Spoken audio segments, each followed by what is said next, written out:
Good evening, everyone, and welcome to the fourth debate of Lent 2023. A quick notice, as always, on fire procedure. Your main exit is out the front doors, but also upstairs, on your left up there, and then either side of the chamber. Tonight, there are 6 main speakers, 3 on each side. They will each have around 10 minutes to put forward their case. My Vice President will indicate when they're running out of time using flashcards. During the debate, as always, there are chances to hear from you. So, in between each round of main speakers, we'll have floor speeches. Please raise your hand when I ask, and then a microphone will come to you. During another person's speech, you can stand and say point of information.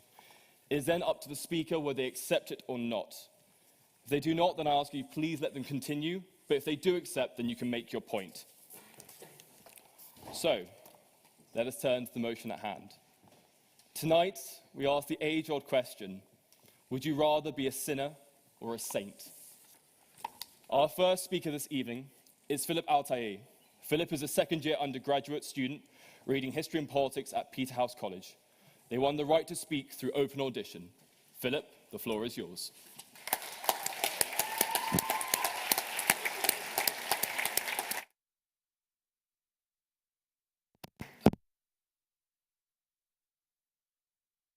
About AV. Okay. Matt. Fancy being a sinner. In this one. And now I'm being handed a microphone. Does that work? It does. Okay, brilliant. I was just saying that Max invited me to speak today at like 1:30 p.m, so please forgive me if this speech is sort of hastily written in the past 3 hours instead of me writing a supervision essay on Constantine. This is much better. I will probably hand in this speech. Anyways, it's making a very simple argument, but I do ask you to follow me through it. Now, before we start, a very quick note on what I'm going to say, which is simply, I will deliberately not try and define very rigidly what it means to be a sinner or a saint, nor will try and attempt to give an image of what it might mean in terms of behavior. So I'm not trying to denote by saying that someone is a sinner that this means certain kind of behavior, or certain kind of behavior when you're being a saint. And obviously we can question the idea of whether employing that vocabulary is still reasonable in our time, but I think my fellow speakers in proposition will do that later on. Now, to the argument. This motion starts very ominously with 2 words, which is this house. And I thought that is where we'll start as well, because I would like to build a house. And I would like to build that house together with you. Now, as your faithful architect and builder, my first suggestion is to take a look at some form of blueprint that could give us an indication of what house to build. And with that, I'd say we start with the person who thought most deeply about what sin means in the life of human beings, and that is St. Augustine. Now, I'm not qualified to talk about St. Augustine the way that probably Alex O'Connor is when he's going to do it later on, but I will try and do so nonetheless. Now, for Augustine, sin is an intrinsic feature of human life. The world is imbued with sin because it is a product of sin. And any interaction with the world, be it in politics, be it in society, or in a community of whatever kind, is an interaction with sin. So every word I utter, when I explain to you what the roof of our house will look like, is carried to you and to your ears on molecules that are inherently impure.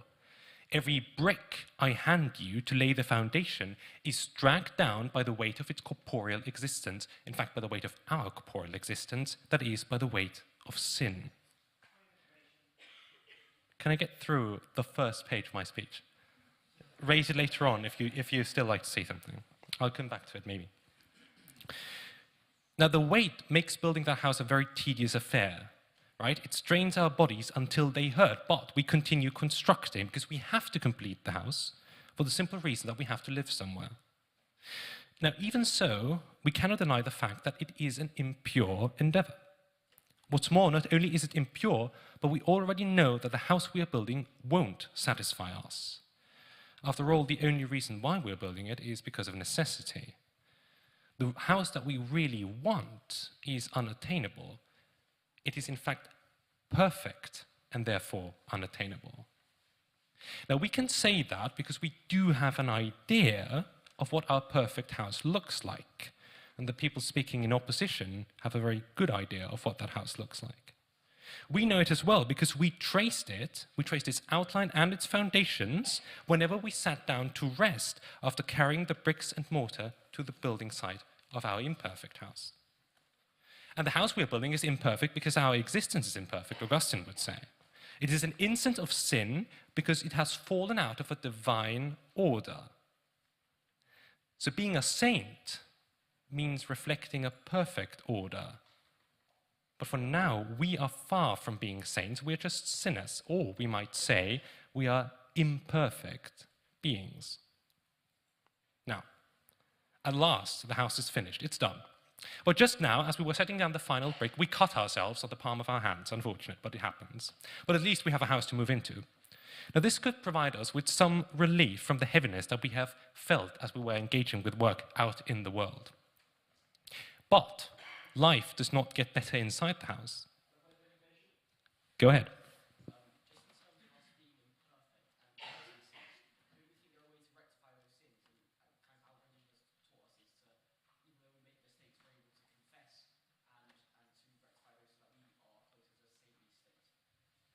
Absolutely. A, I will try and address that in my conclusion. B, even if you were to rectify your sins, it's still a matter of fact that the world that you live in is inherently wrongly ordered, right? So even if you were to rectify your sins, well done, but you're still not a saint until you enter the afterlife. Yes, go ahead.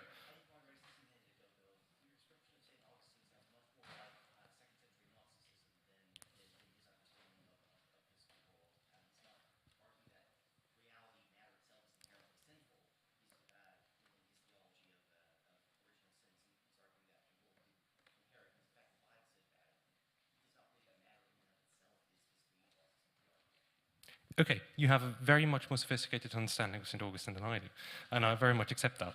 As a matter of fact, though, the argument I'm trying to make is to say that when we conceive ourselves in the way that we are now, we have to conceive ourselves with the idea of sin being inherent to it. Would you agree to that?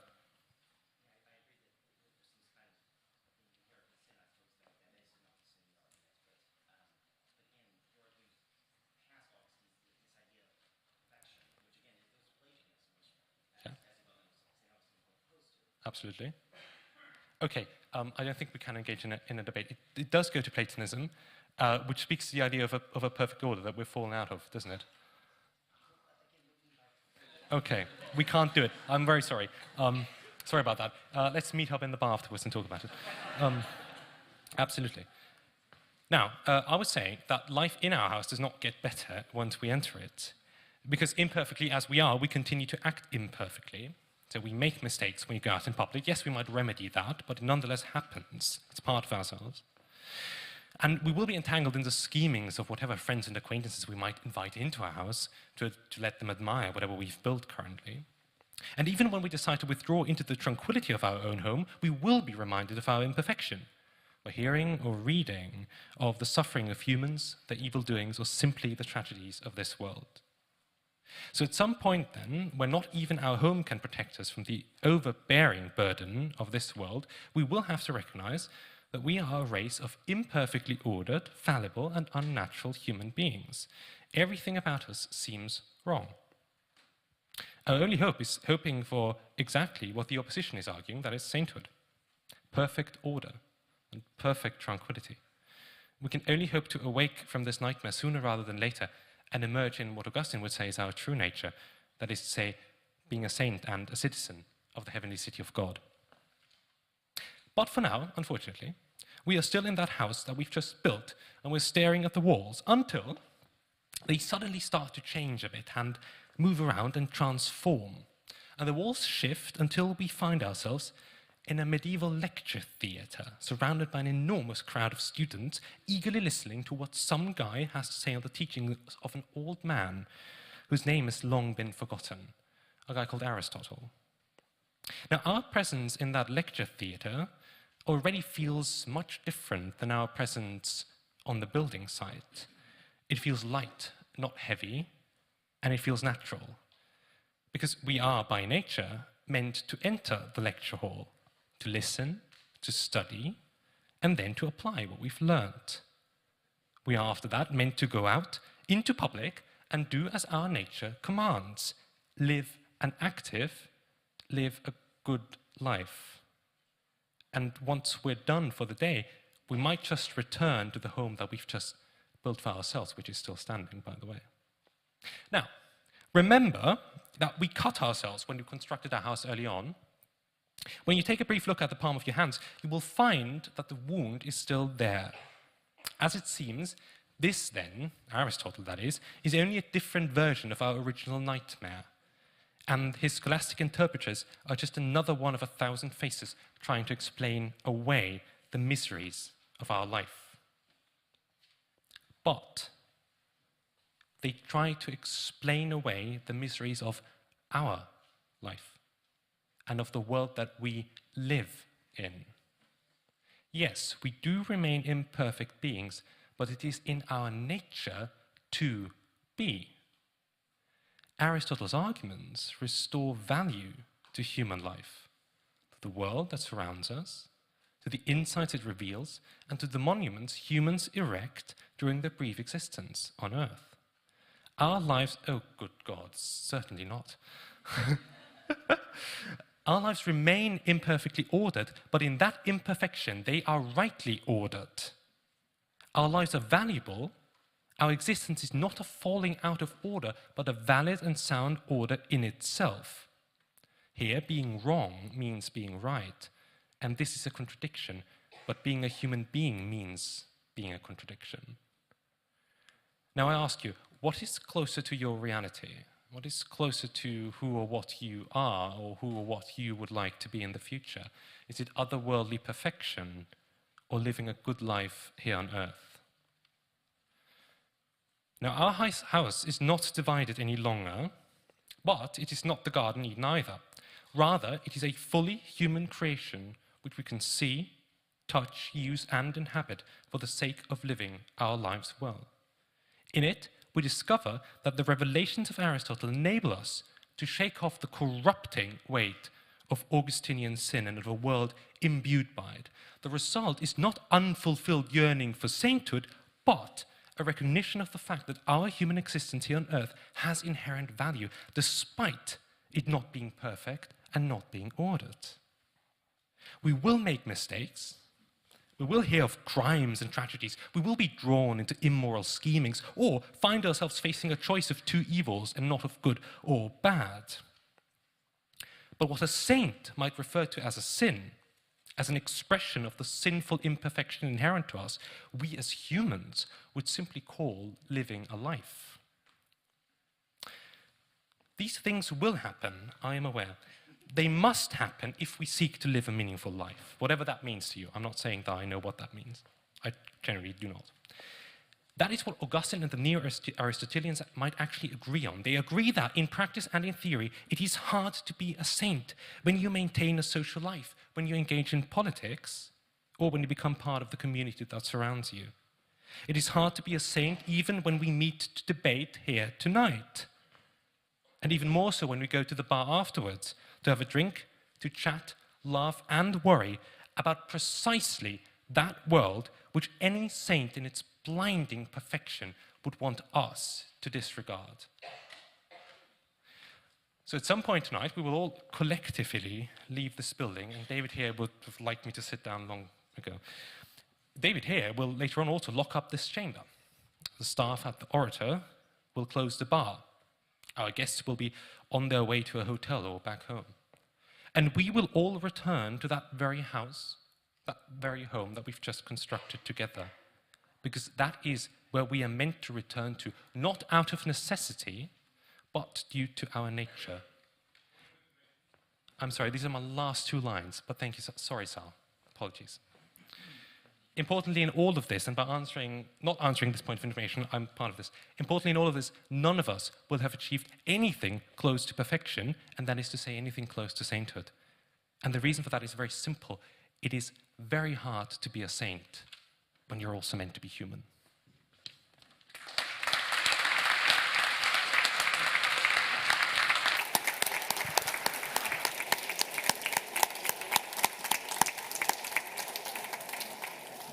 Thank you very much, Philip, and thank you for stepping up at the last minute. Our first speaker on the opposition is the Reverend... Order, please. Thank you very much. Our first speaker on the opposition is Reverend Chris Lee. The Reverend Chris Lee is the vicar at St. Saviour's Church in Wendell Park. He has been dubbed the Viral Vicar and is a published author. Chris, you have the floor.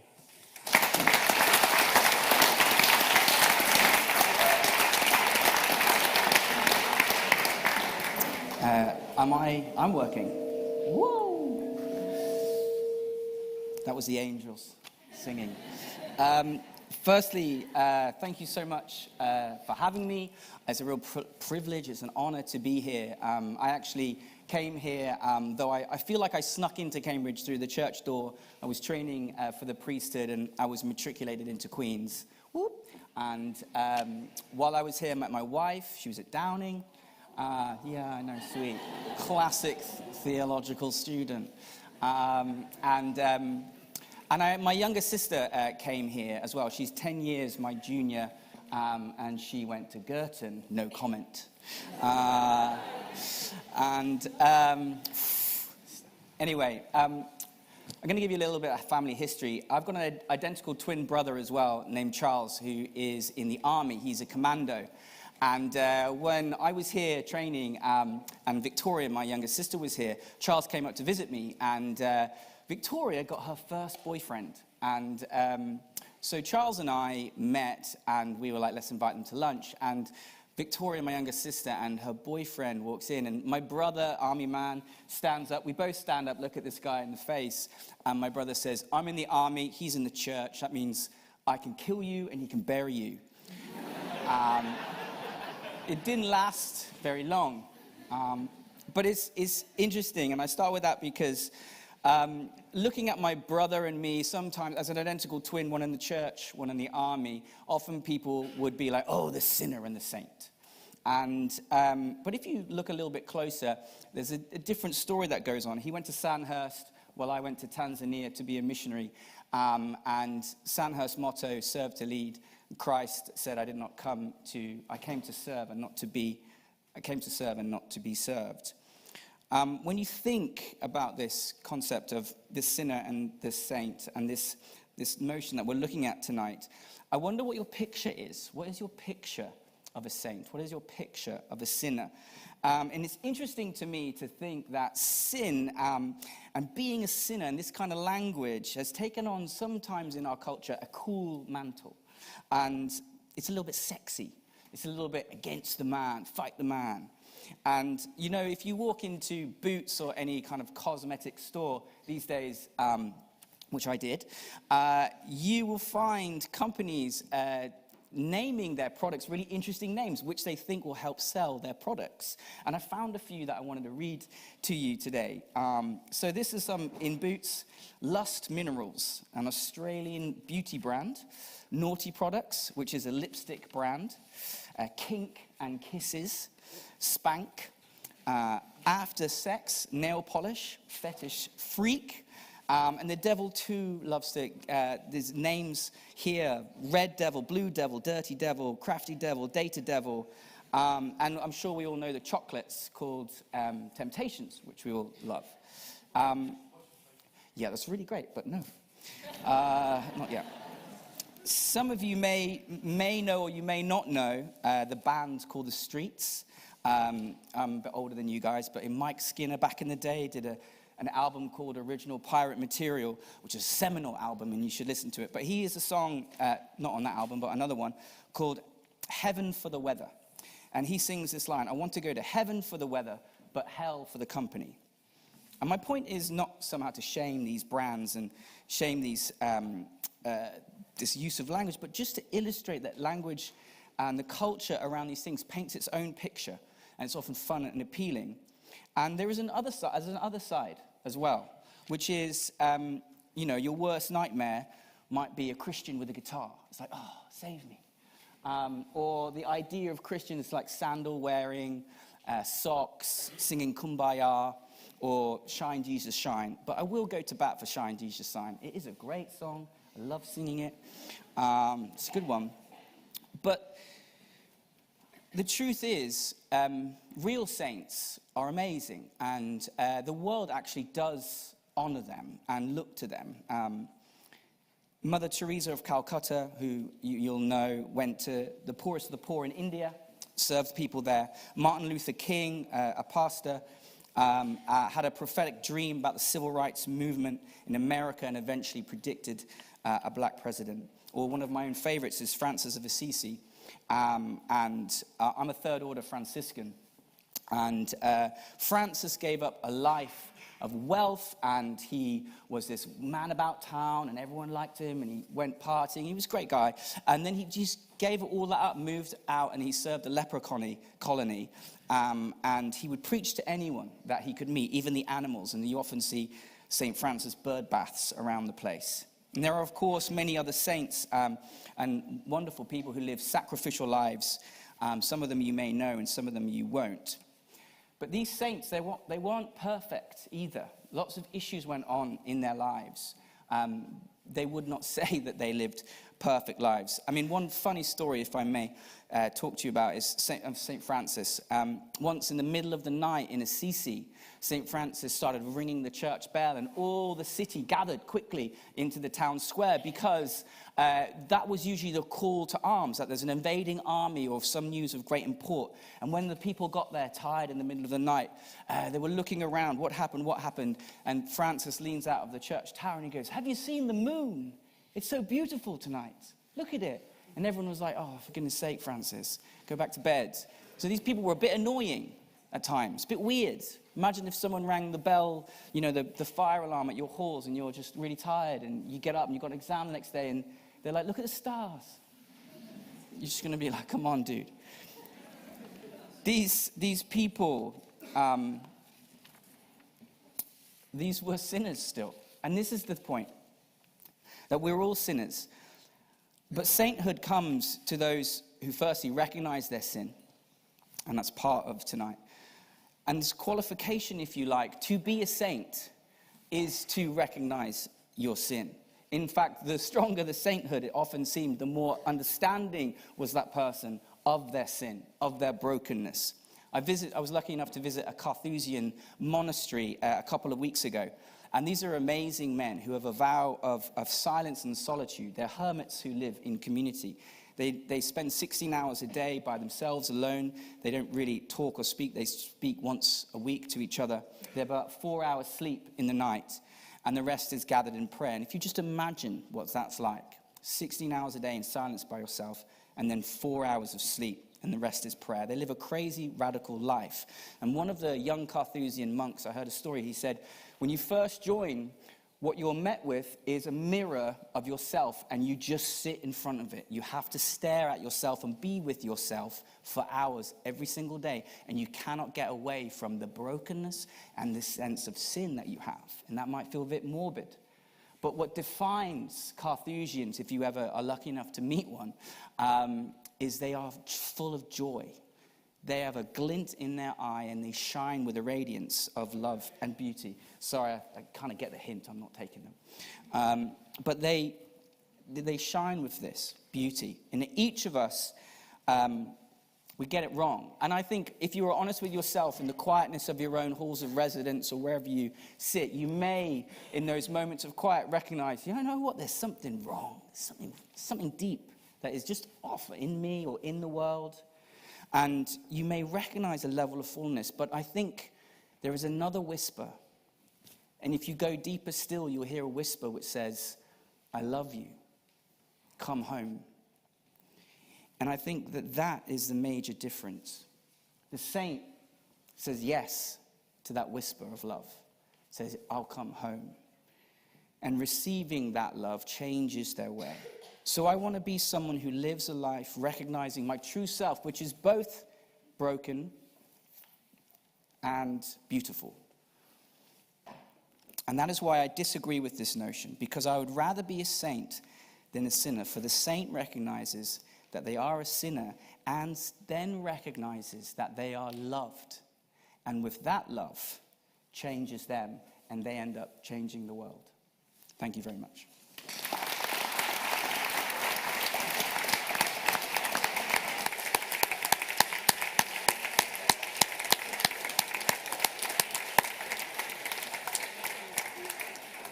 We will now do a round of floor speeches, so if you wish to speak in proposition of the motion, this house would rather be a sinner than a saint, please raise your hand. And when in proposition to the motion, right. Name and college, please. Prizes. Oh, yeah.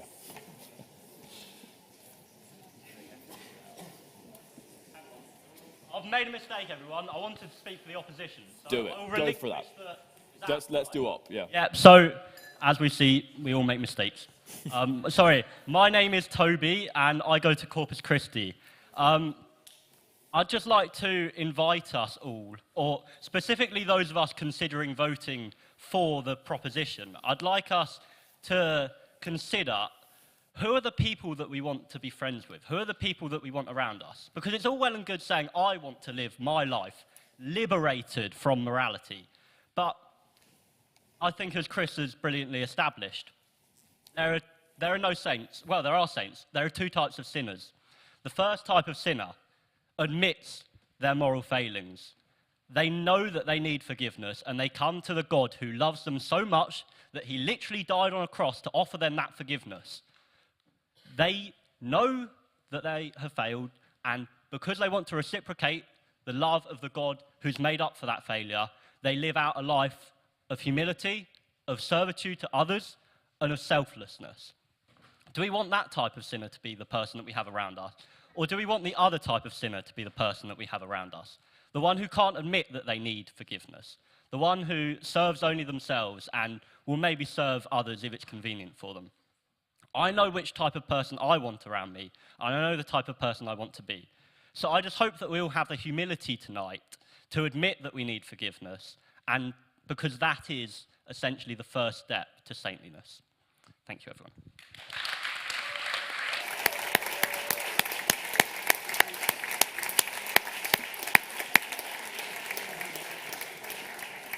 And does anyone want to speak in proposition, so in favour of the motion? And when speaking in favour of the motion, this house would rather be a sinner than a saint. At the back.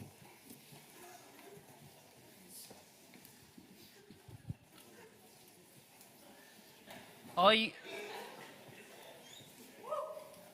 really like the first speech of the proposition, but I think the argument there amounts to we should all try and be saints, but we should acknowledge that we're going to end up being sinners anyway and accept that. But I don't think that's a strong enough case in this debate. Instead, I think we should reject the Christian ideal of sainthood and embrace the things that Christianity says is sinners, says makes us sinners. I've reflected on what the Reverend has said, and I'm not sure why we should reflect the Sandhurst motto of serve to lead in favour of serve and not be served. Because I think Christianity far too often embraces an ideal of retreating from the world, indeed one that the Reverend was talking about, especially with the Carthusian monks, who relish cutting themselves off from the world, who don't know the first thing about how people outside of the monastery live, and instead think permanently about the next life. And this ideal in Christianity comes from this fervent belief in the next life and that everything will be just when we're there. I'm not an atheist, I'm not a Christian at the moment either, but I can't have faith in things being right in the next life. And I have this faith that I think many people have had in the 20th century, and many people have had since Europe started to move away from Christianity, that things should be just in this life instead. Malcolm X was willing to use violence to make the world just. Martin Luther King was convicted of terrorism when Christians were avoiding conscription in the Second World War on conscientious grounds. People fought to relieve the Jews from the massacres of the Germans. I think that it's not enough to retreat from the world into sainthood and avoid the difficult moral problems that returning on one faith and one set of belief often allows you to do. I think people who are truly moral should embrace sinning, should embrace doing bad things if they believe that the outcome is good, should embrace killing even if it means you're going to bring a just world by fighting in a war. I think Christian morality is a restraint on goodness, and I think that Ukraine is showing how you can sin and bring about a more just world rather than relishing the Christian ideal of monasticism and a retreat from the world. Yeah, I'll take a point.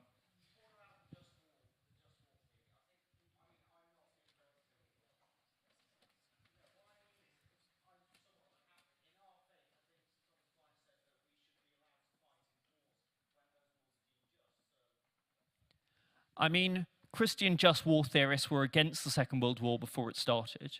But moreover, I think I'm opposing a Christian ideal in general of retreating from the world rather than engaging with it. I think we should engage with the world as it is rather than hoping for a better world to swipe it all away. And I think we should aim for justice in this world, even if it means compromising on our morality in the short run. Thank you very much.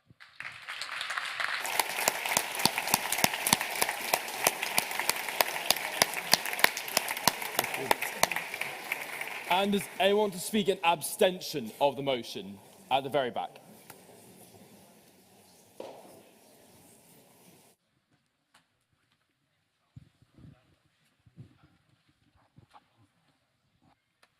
Is it working? Yeah. My name's Katie. I'm a second-year philosopher at Newnham. And when I first read this question, the word that stuck out to me wasn't sinner or saint. It was rather. And so I kind of just asked myself, well, what do I want to be? So yeah, I'm going to try to argue that, like, arguing between sinners and saints is actually not productive. This isn't a goal that should be pursued. I don't want to be either a sinner or a saint, and I think in, like, this kind of discourse, arguing back and forth between sinner and saint is not productive. And I'm not going to argue about Platonism or original sin or flashy examples from the news. I'm going to argue from a moral perspective and a psychological perspective about what each of us would want to do. So I'm going to use like a pop culture example because, well, yeah. So basically, when I went to the Union website to look at this debate, there was a quote saying, "Death doesn't discriminate between the sinners and the saints," and it's a quote from Aaron Burr in Hamilton the musical. And I thought it was quite interesting because I've always wondered about the song that it comes from, which is called "Wait for It," and it basically paints this picture of Aaron Burr as this respectable family man who's come from all this political success, who himself doesn't think he should be a sinner or a saint. And he's contrasted to Hamilton, who's come from nothing, who's his kind of enemy in politics, and who has everything, and just people inexplicably love. And in the end, you find out in the beginning of the musical, but in the end, Aaron Burr kills Hamilton.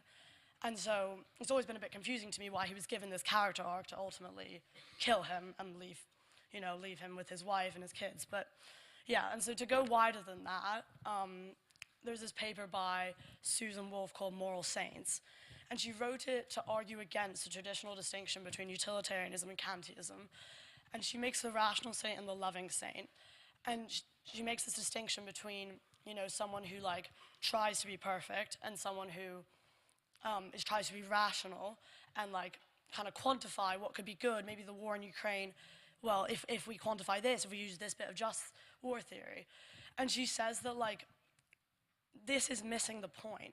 Not everything in life needs to be moral. Obviously, if you go to Mainsbury's and you choose to buy a plastic water bottle, you are making a decision. But maybe you just want a plastic water bottle and you need to go to Revs.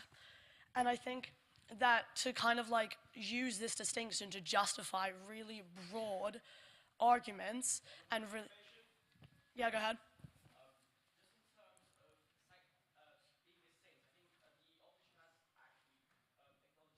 Yeah.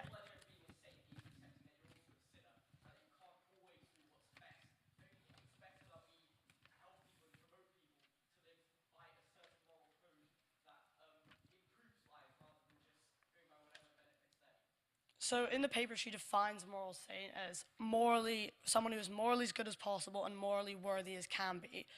And she breaks down what this would mean depending on your ethical code. And her point is to try to make everything moral is wrong. And I would ask you to abstain if you think that I think it's used flashily, but I also think that it's sometimes not helpful in discourse to always make this moral distinction between sinners and saints.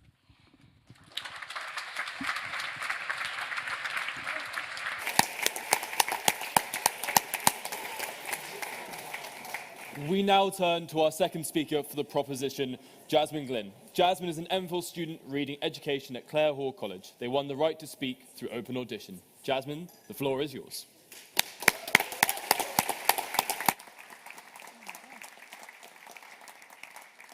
Is my mic working okay? Can we hear me? Yeah? No? Keep going. Just kind of secretly hoping I can get one of these. Can you hear me now? No. Can anyone hear me? I thought this was about, oh, okay. Woo, free speech. Okay, cool. Sorry. Also, that guy over there really slayed. Okay, what does it mean to be a sinner? When I talk about sin in this debate, I don't necessarily mean in the strictly religious sense. I define sin as the behaviors that deviate from mainstream social norms about the good way to live your life. We can see the idea of saint and sinner as those who live a good, proper life and those whose behavior deviates from the standards set by society. So what does it mean to be a sinner? We've had a few ideas flying about what sin means, a lot of people, sticking to religion. But let's just think about, were this debate to have happened in this very room decades or centuries ago, what would we have taken as a given would be sinful behavior?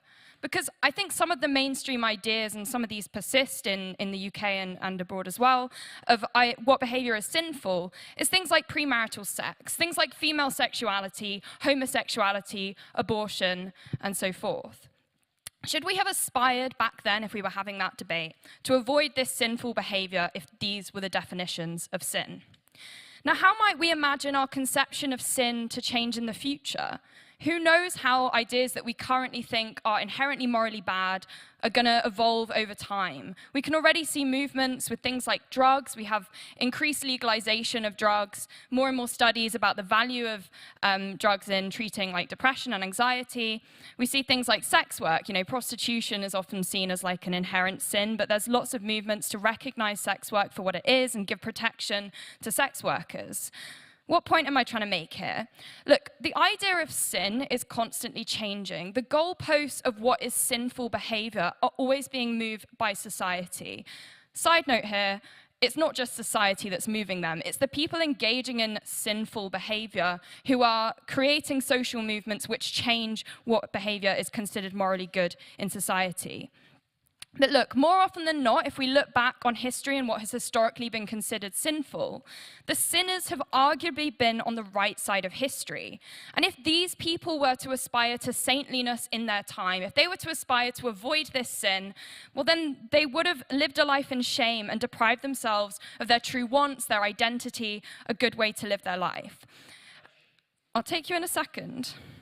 Who's to say that those aspiring to saintliness today, those trying to not stray from these standards we set ourselves of what is a good way to live your life, aren't doing the same as people back in times where homosexuality was viewed as the ultimate sin, who deprived themselves of their identity, would be doing? Okay, who just went? Oh my God, sure.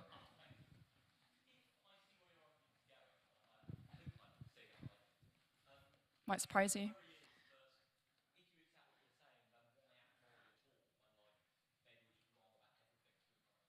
Yeah, exactly.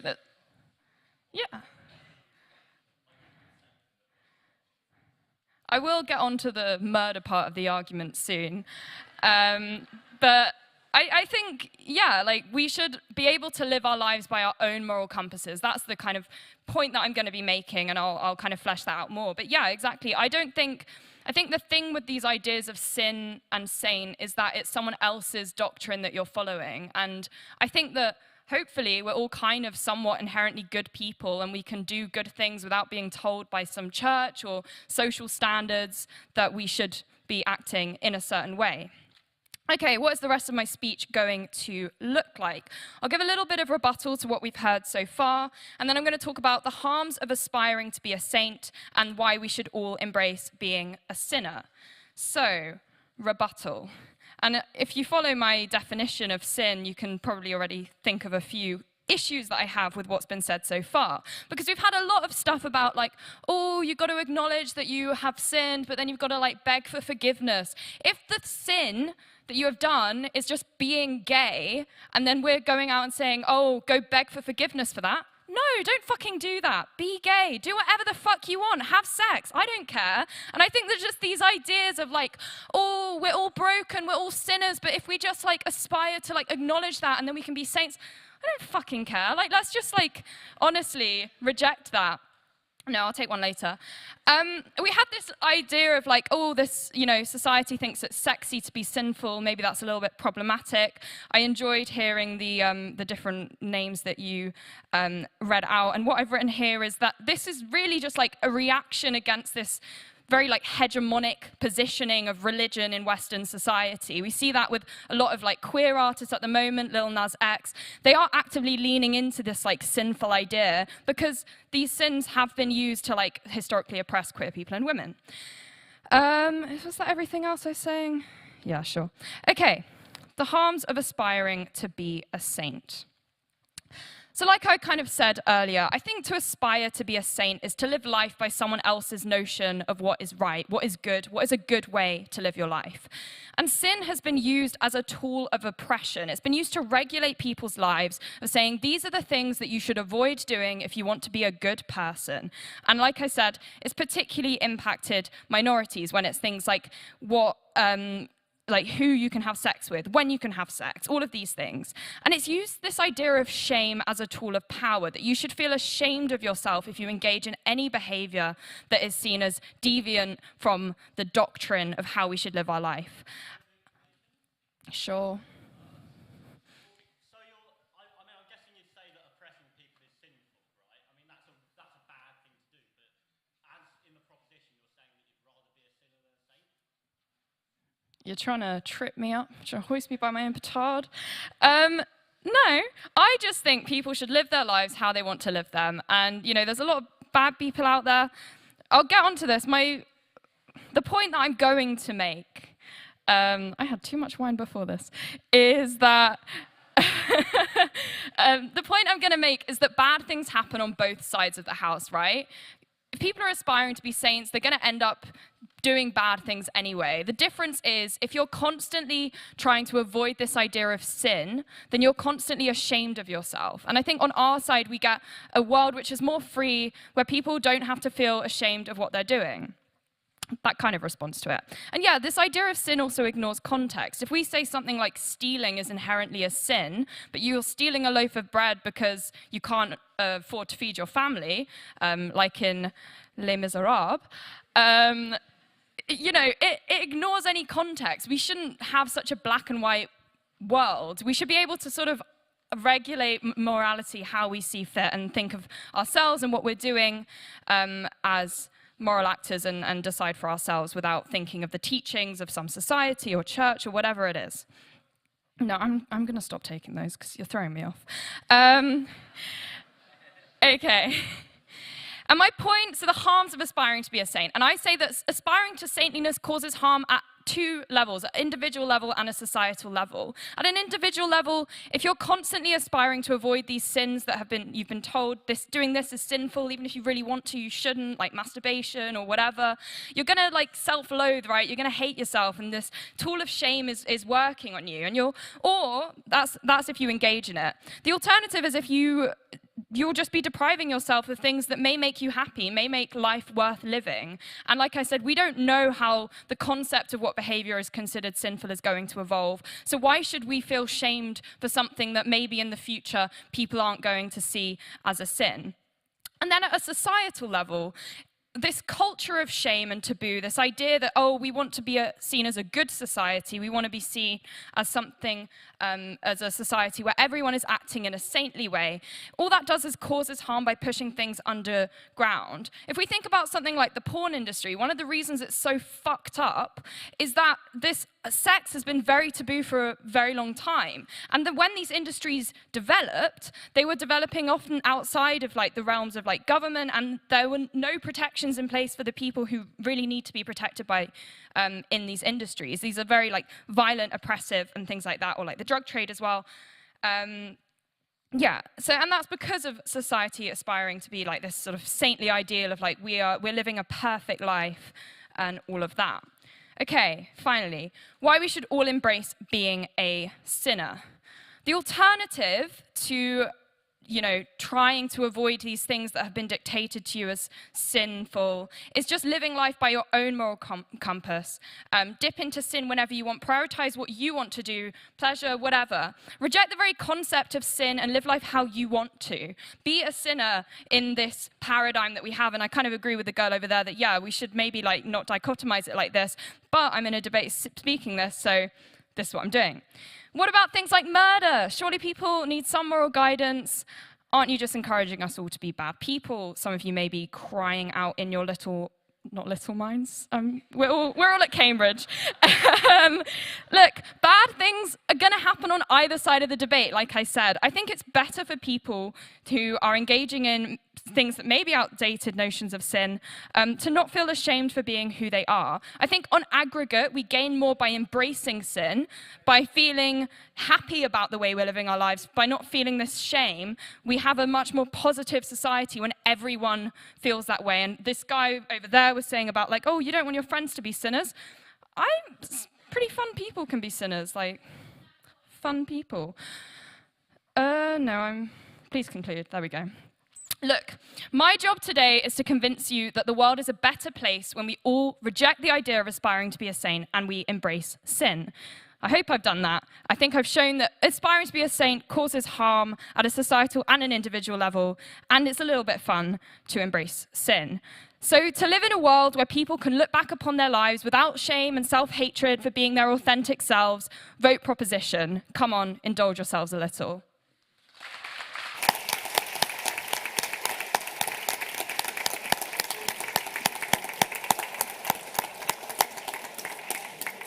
Thank you very much. We will now turn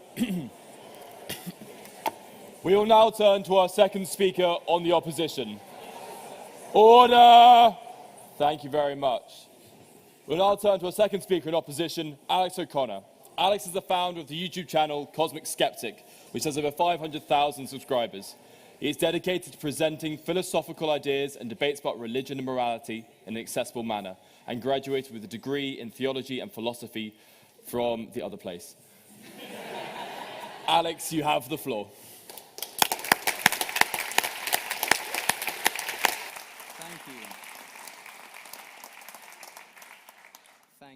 Thank you, Mr. President. Ladies and gentlemen, I'm just going to follow suit by making sure everyone can hear me, which it seems like they might be able to do without the help of the microphone, at least for now. Is everybody, am I coming through? Okay, fantastic. I don't believe in God.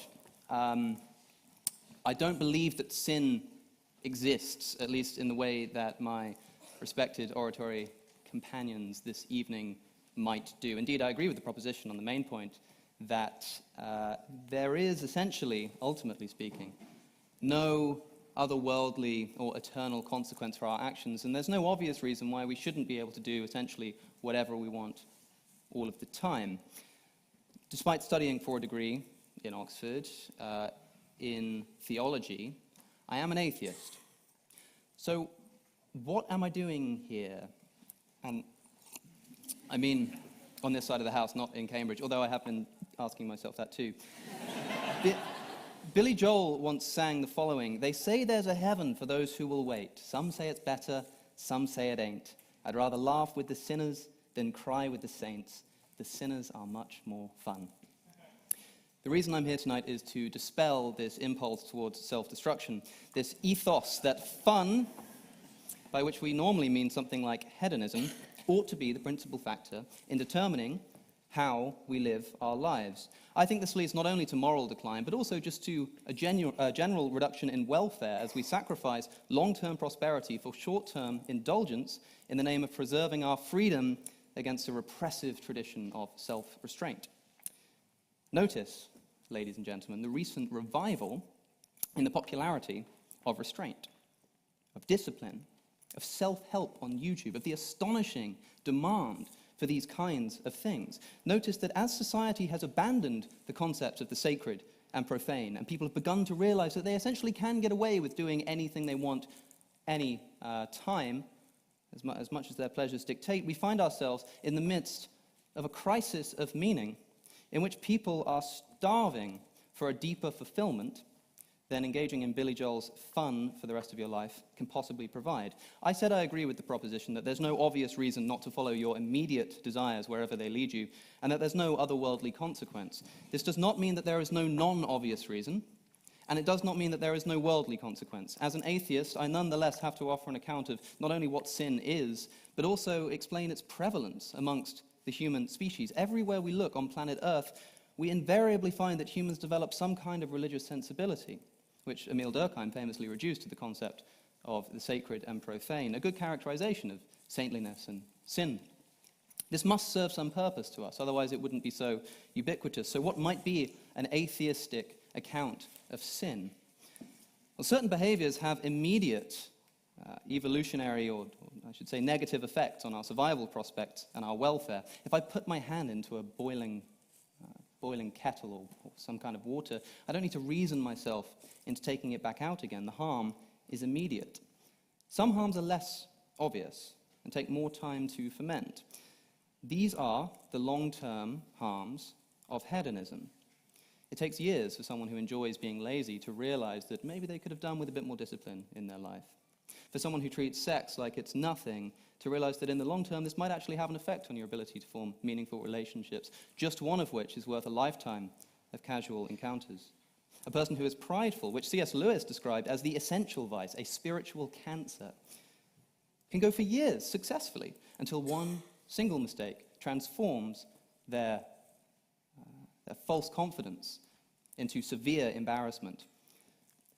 And of course, there are societal effects of these kinds of things too, as well as just the personal ones. It's these kinds of harms that I think the concept of sin evolved to protect us against. So a sin is, on my account, essentially something which is non-obviously, societally or personally, detrimental. Thus, the idea that the moral traditions of our ancestors are just some kind of restraining, outdated, ghostly force is a mistake. The broader teachings are the result of centuries of learning about the perennial aspects of human nature which do not disappear overnight. We're presented with this idea that sinning is more fun, sinners are more fun, hedonism is actually pretty enjoyable, as if this is new information, as if people who refrain from these things don't know that this is the case. Of course sinning is fun. That's why people do it.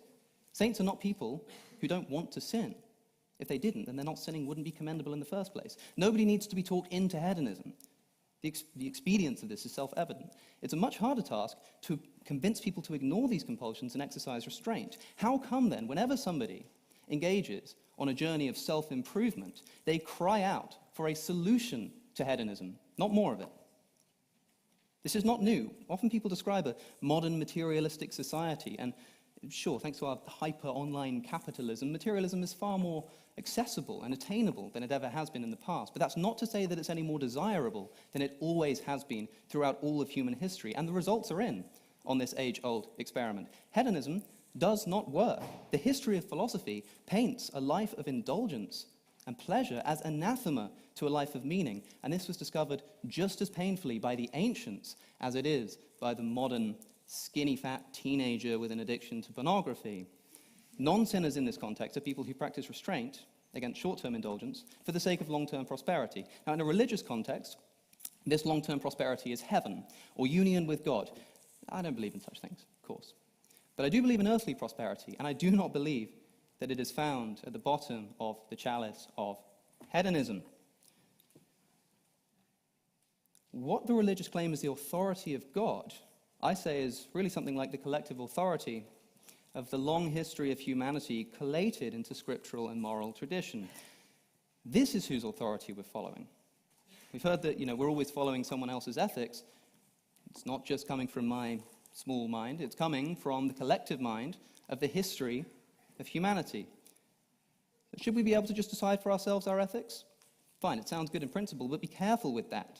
Moral relativism is all well and good until it becomes relatively bad for us. Notice the irony. I won't be taking any challenges. Notice the irony in saying that you shouldn't be telling people what they shouldn't do. These injunctions, as I say, come not from me, but from the collective wisdom of humanity. Now, of course, this authority is not infallible as the religious claim of God, and so we should be careful about adhering to the specifics. But the general guiding principles are infinitely less fallible than anything anybody alive today could possibly produce. To sin, then, on my account, is not to rebel against the dictates of God, but against the collective advice of human history, which is not so much wrong as ill-advised. And advice it is, not compulsion or tyranny. The idea that moral traditions are intended to repress, I think, is grossly mistaken. We heard about freedom. No, thank you. We heard about freedom. A fascinating paradox emerges from the fact that sometimes, by restricting the options that are available to us, even if we really want to engage in them, we become not less free, but more free. A stoner may genuinely desire to smoke a blunt, and in that particular instance, it might do them no harm. But if he smokes too much in life, and it's getting in the way of true self-mastery and actualization, especially if he doesn't yet realize it, then the ethical command to throw away his drugs does not just make him happier by restricting his freedom, it actually makes him more free.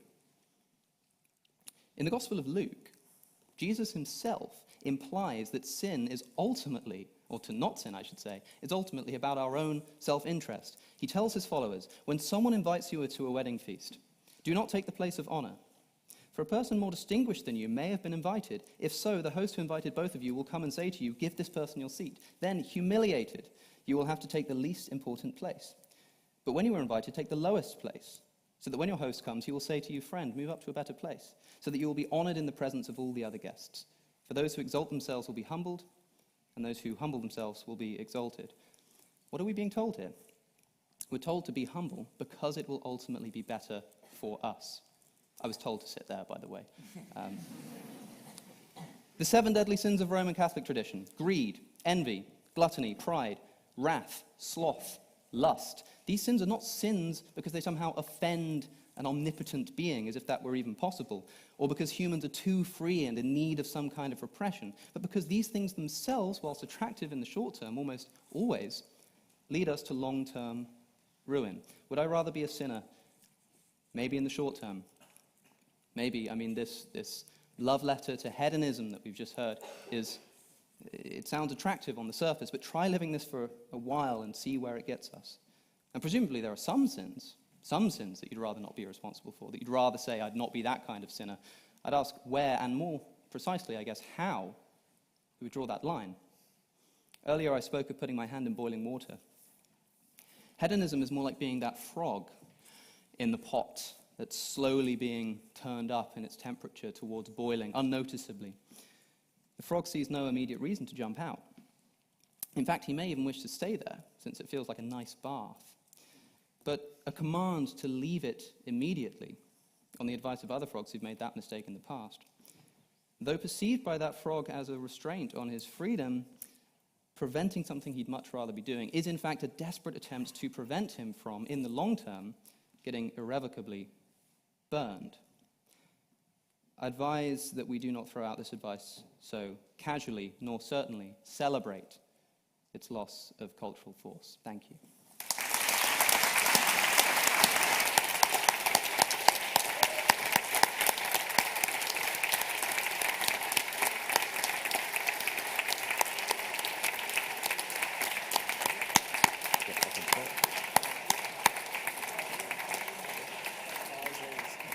We will now turn to another round of floor speeches, and I've been told there is also a prize for the best one.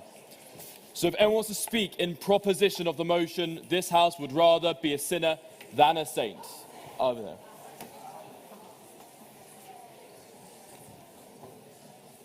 Name and college, please. Hi, my name's Anna, and I go to Girton, which seems to be coming up a lot this evening. I'll keep my point brief. I don't wish to discuss hedonism or anything quite as serious as that. This evening we've discussed what sinning and sainthood entails, and honestly the definitions seem to be incredibly nebulous. I'll say this: I would rather choose to be kind than to be good. Our definition of goodness has changed over time, together with our definition of what sinning entails. As was discussed by the proposition, I have to object to cruelty in the name of goodness. Many people have justified unkindness with the promise of something after life, but I don't want to take that goodness on credit. If your concept of sainthood involves trying to change the way people live, not because they're hurting other people or even because they're hurting themselves, but because you think that they are sinning, then that's not something I would ever want. And in that case, I would always rather choose to be a sinner than a saint. My point is really very short, so I'll give the mic to someone else now, but thanks.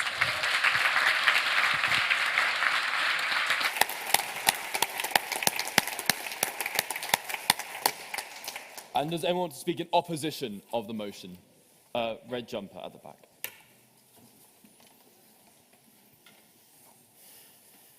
Hi, I'm Maria from Queen's College as well. I think that if this House votes for this motion this evening, I think it will be a tragedy in the history of the University of Cambridge.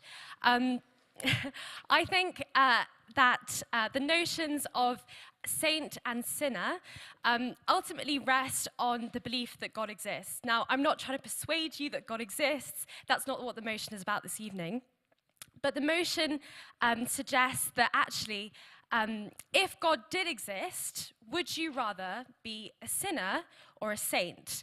Now, I think that if we were sitting in this chamber about 500 years ago, I could actually be talking to a saint in the audience. That saint was St. John Fisher, who was actually Chancellor of this university. Now, his legacy was actually that students of Cambridge would glorify God through their studies, that they would do amazing things. Now, if the creator of the universe was offering you the chance to co-create with him, to actually do supernatural things, to heal people through God's Spirit, let's say God exists, that's actually what he's offering you, if God exists, then why would you not take him up on that offer? And that's actually what the legacy of Cambridge was in St. John Fisher's mind. So I would just like to say that if you wouldn't rather be a sinner, if you wouldn't rather be a saint than a sinner, then I just must offer my condolences to the saint, to the death of the saint that you were meant to be. Thank you.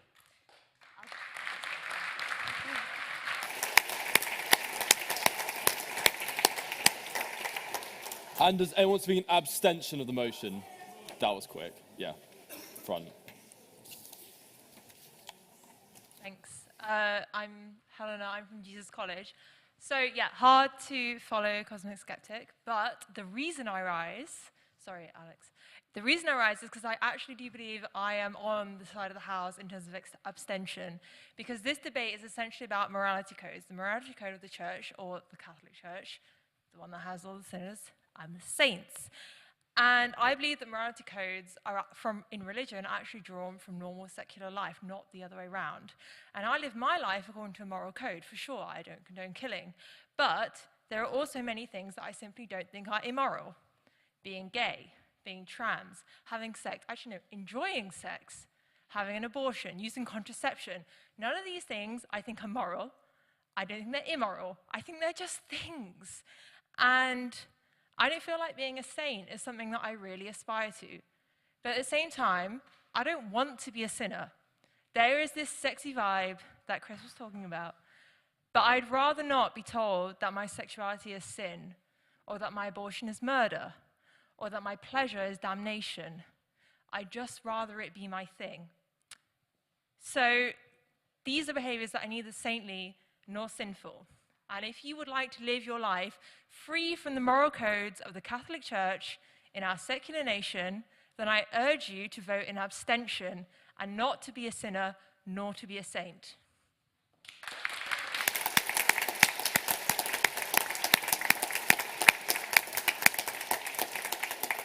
We now turn to our final speakers of the evening.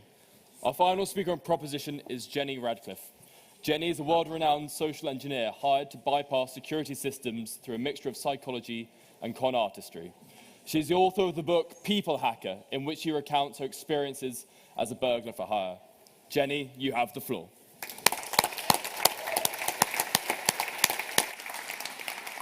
Thank you. Hello, can you hear me?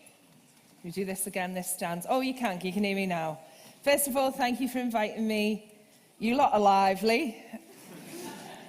I'm going to argue it's better to be a sinner. Obviously, strap in. Oh, to be a saint or a sinner. If only we actually had the luxury of choice.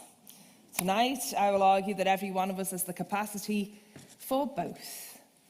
Oh, I'll be picking up those nail varnishes on the way home. To be the person we want to be and to choose what impact we make on the world should serendipity and circumstance allow. But that being a sinner is the most logical, constructive, and realistic choice. Firstly, I need to introduce myself a little bit and what I do so that you can understand that I can only speak here honestly from my own experience. That's kind of all I can do for you. And explain a bit more about social engineering so that you understand that for me to do good, I have to be really, really bad. I am, in fact, a burglar-for-hire. I am an ethical thief, a good or white hat hacker. You might have thought that a hacker would be wearing a hoodie. I always have one handy. I'm not wearing it now. And that maybe didn't have many mates and sat in a basement with a computer, right? And we used to call that a white hat hacker, right? That was a good hacker. And that a black hat or a bad hacker, an image that really comes from films or TV and from the media and from our accepted, collected tropes of what constitutes the good and the bad, the hero and the villain. But actually, I'm a hacker that hacks people's minds. We work with psychology and with various other things I'll explain a little bit in a minute.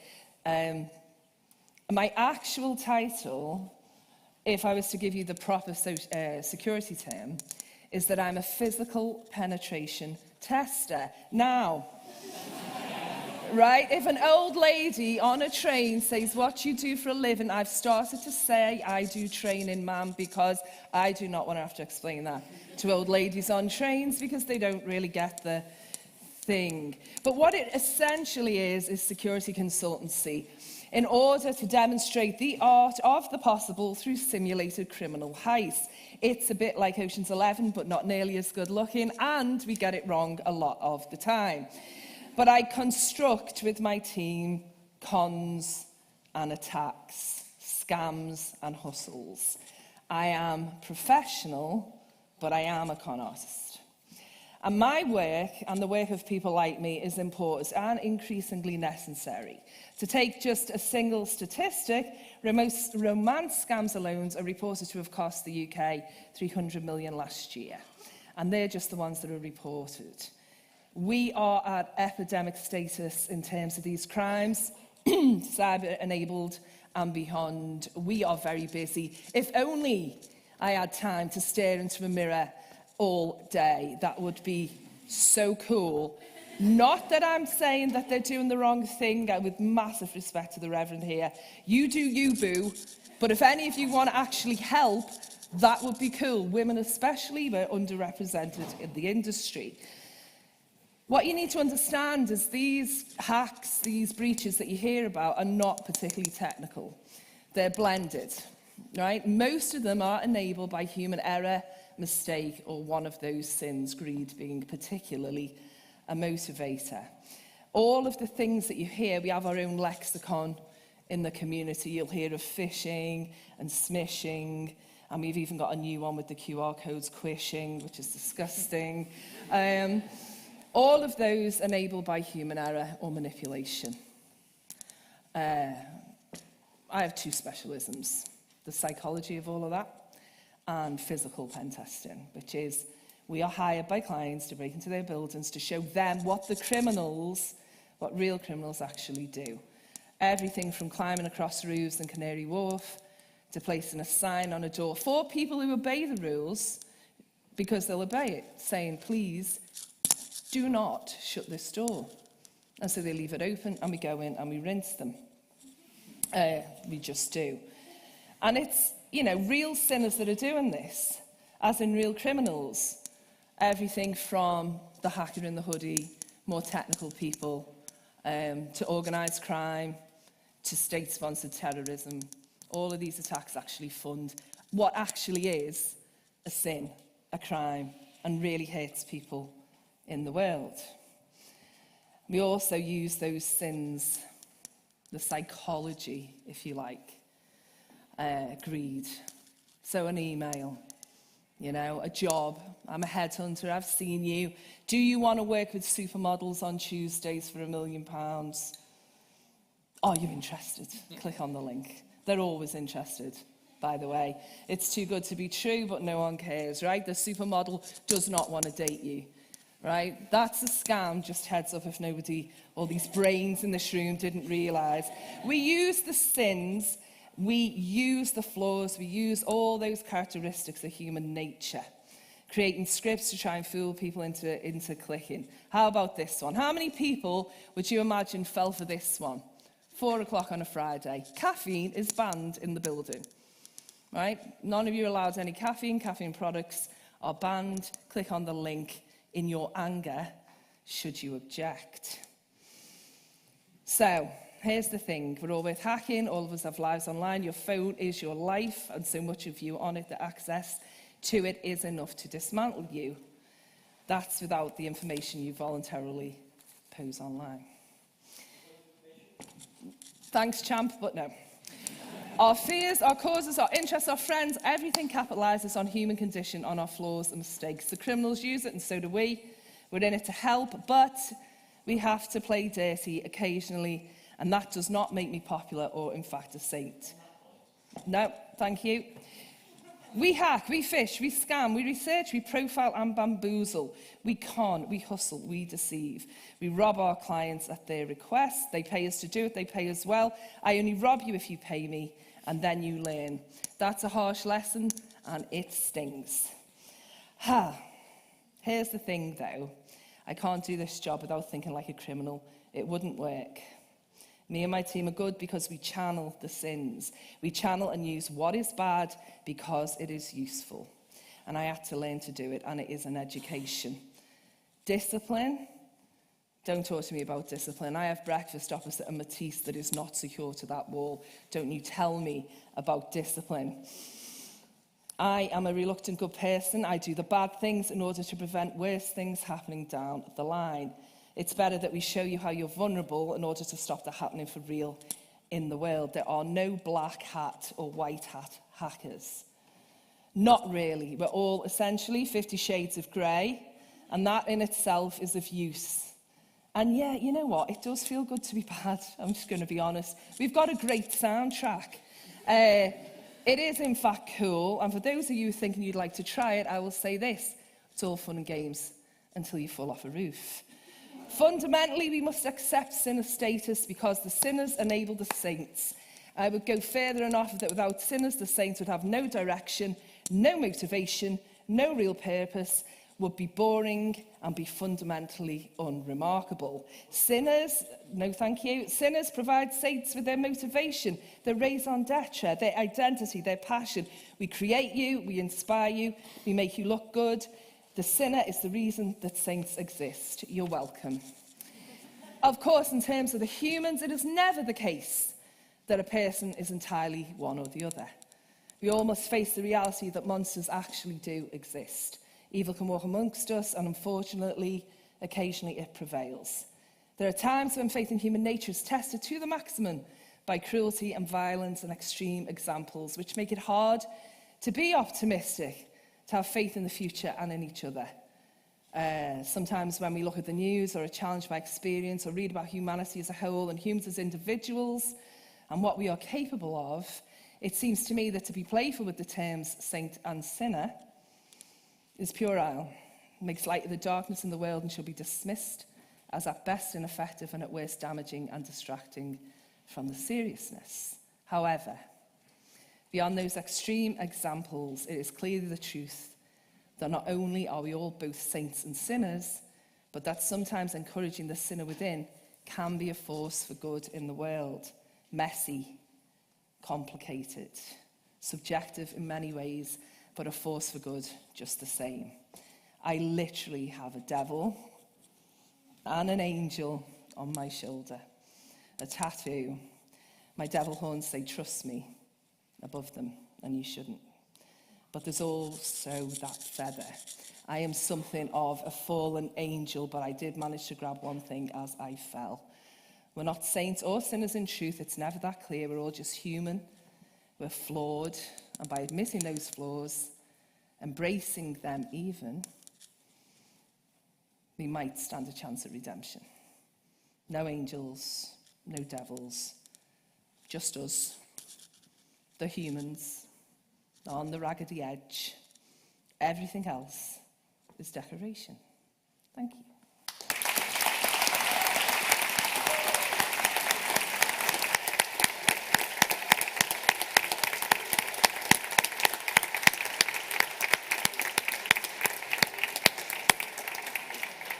Our final speaker this evening is Jacob Phibbs. Jacob is a first-year undergraduate student reading history at Homerton College.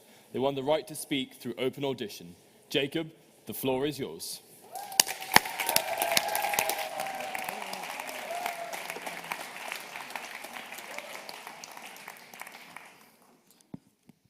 We working? Testing, testing. Okay, just give me a second. I'm just gonna pour some water. We good? We good? Okay. Okay.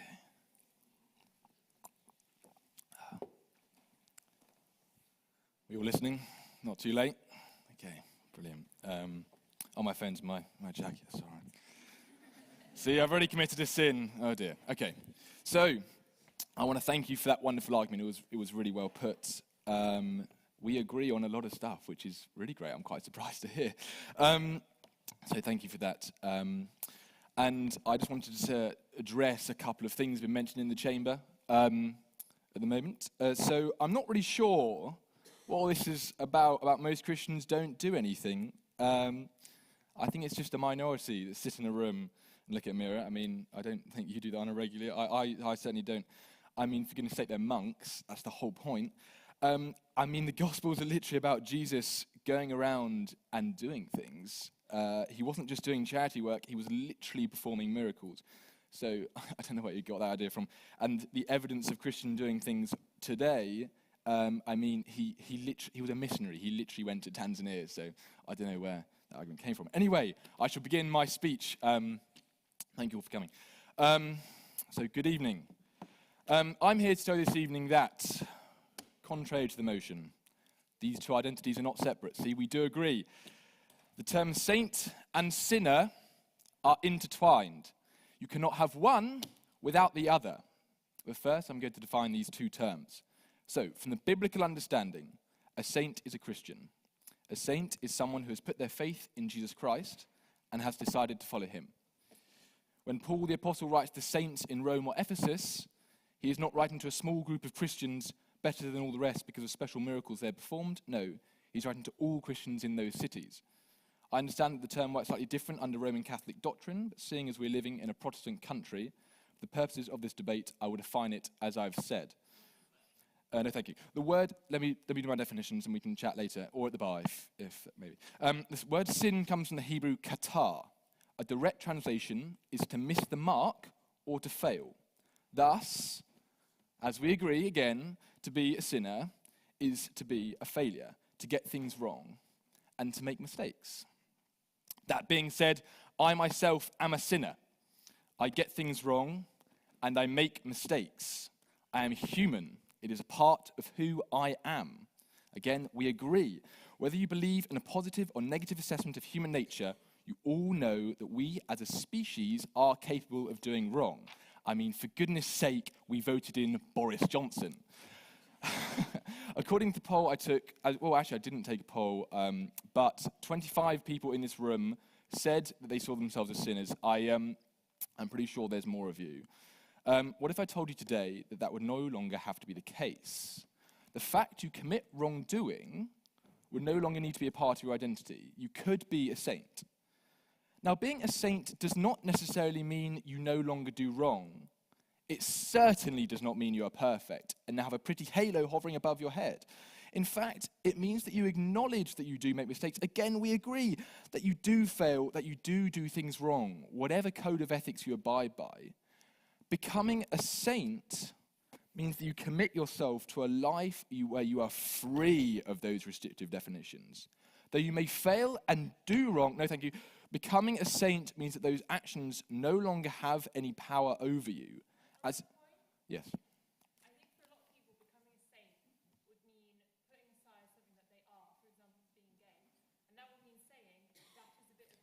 I'll get to that. I'll get to that. No, I'm not saying it is. I'm not saying it is. I think I think we agree. We agree. Carry on. I'll carry on. You're no longer defined by a set of moral codes and practices. You're defined by something far greater than anything you do. Before speaking to you here tonight, I asked a number of friends whether they regarded themselves as a saint or a sinner. Many of them were keen to tell me that they were very proud to be sinners. They were free in their lack of restriction. They were convinced that it was better to be a sinner because you came under no condemnation. Why pursue righteousness when it is unattainable? Notice they define themselves by negative actions they were able to commit rather than positive ones they had received.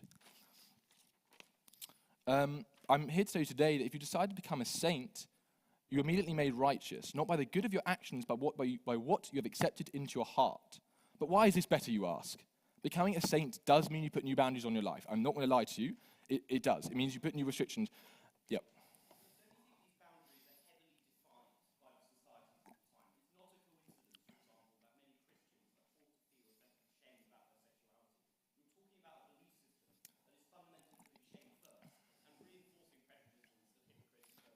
No, thank you very much. Yeah, the shame about sexuality is not the Christianity I practice. So I read the Bible, John 3:16, for God so loved the world, that he gave his one and only Son, that we should not perish but have eternal life.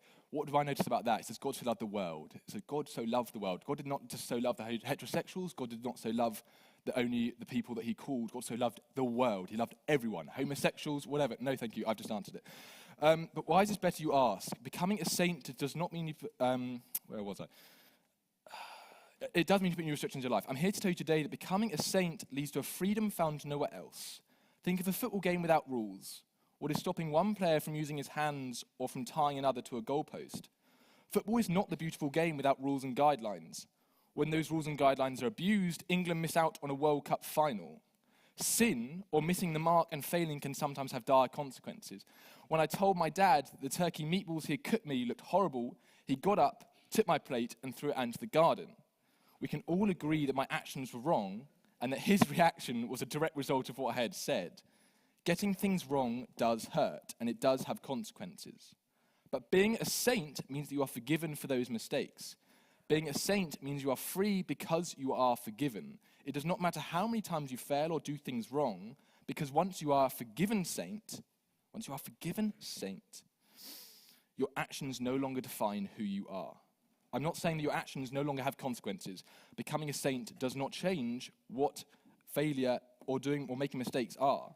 Saying that your dad's turkey meatballs look disgusting still mean they get chucked out the window. Picking up the football still ruins the game for everyone else. What I'm saying is that these actions no longer define you. As a sinner, the football player is one who ruined the game for everyone. As a saint, they are the talented player who had a bad day. Or better put, as a sinner, I'm the ungrateful 8-year-old that took my dad the food he had spent hours preparing lovingly and had no value in my sight. As a saint, I am his son. No. That is what being a saint means. It means you are set free because you are forgiven. Yes.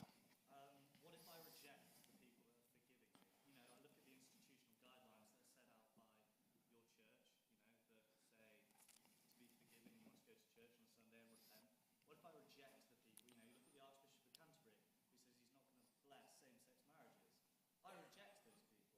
Why should I base my life around? I've never been to a church I've had to ask a man for forgiveness. I don't subscribe to that. I don't ask people for forgiveness. There's no one I need to reject because there's no human being I ask for forgiveness. That's what being a saint means. It means you're set free because you're forgiven. You do not have to earn your freedom through your actions. It is given out of love. I'm not saying that as a sinner you are unloved or loved any less than a saint. Quite the contrary. I'm saying that you are loved as a sinner and you are loved as a saint. The difference is a saint has accepted that love. As a saint, your identity is not dictated by your good actions or your bad, but by the love you are given. As a recipient of that love, you are automatically made a donor. The love you have received as a saint is so abundant that it is impossible to contain. The feeling I can only liken it to is the equivalent to the time I was taken to Diggerland as a 4-year-old. I was so overcome with excitement that I would get to ride all these diggers and become like my hero Bob the Builder that I burst into tears. The feeling was so overwhelming that I was unable to express it in words. It completely took over me. The love you are given as a saint is so magnificent that it is impossible not to share. Giving out that love is just like when you were young and you have made a wonderful piece of artwork at preschool or primary school, and it was destined for your family fridge, and you cannot wait to present it to your parents because of how much it filled you with joy. Saints are able to share this love because they have accepted it. Loved people, no thank you, I'm just coming to the end. Loved people love people. As a sinner, you have been made for this love.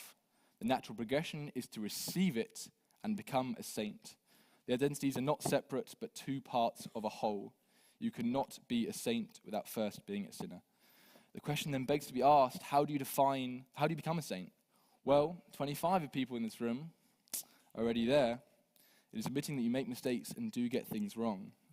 And the second part is receive what has been given to you, to accept the love of a God who loves you. But what have we received? How do we know that there is a God that loves us? Because I believe that God came down and became one of us, that he chose to die the most excruciating death, and when he died, he took all our sin, all our failures, and all our mistakes onto himself. When he died, that sin was washed away by his blood, and he tore the barrier we had put between ourselves and God. He rose again so that you would no longer have to call yourselves sinners, but instead could become saints. And now Jesus extends this offer out to all of us, to everyone in this room. I ask you today, do you want to stay a sinner, or do you want freedom, life in its fullness, and a relationship with the God that adores you? Do you want to become a saint? Then come and follow Jesus. Thank you very much.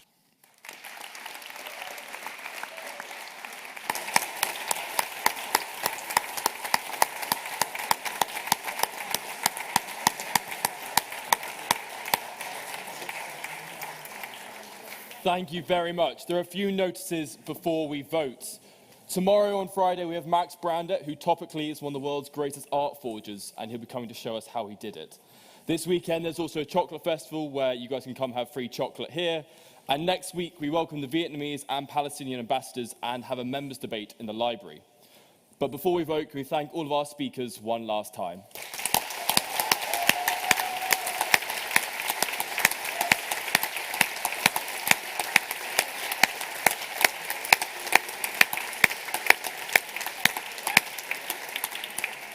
In this house, we vote with our feet. In the middle, you have the abstentions, to the right, the ayes, to the left, the noes, and the results will be announced in the bar at 10. Thank you very much.